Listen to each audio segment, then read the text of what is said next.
Hey you guys, Joey here with World of RV Parts. In this video, we're going to talk about the controller in-wall slide out, part number 211852.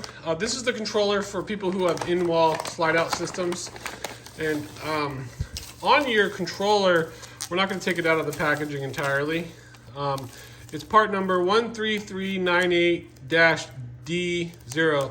A lot of people look this up and are confused that it's part number 211852, so they think that, oh, that's not going to work for me.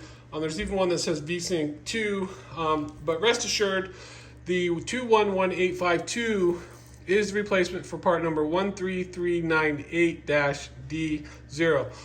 It's a Lippert controller for dual motor synchronous velocity slide controller. That's what it's called. If you guys can see here what it looks like. I take it out of the packaging, but I don't want to because this is a customer's. So, it just has a plug-in for each motor, one on the left, one on the right. And then as you realize, one thing you can try to do before you buy is you can manually override these to bring it in or reset them by pressing the button 6 times and hold down on the 7th press until the lights start to flash.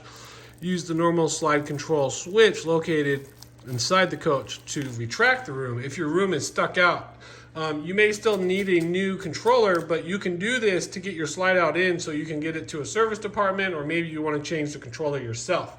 So I hope this video helps, and we'll post links below, and you guys can buy this from us directly from our website. And until the next video, safe travels, and be sure to subscribe.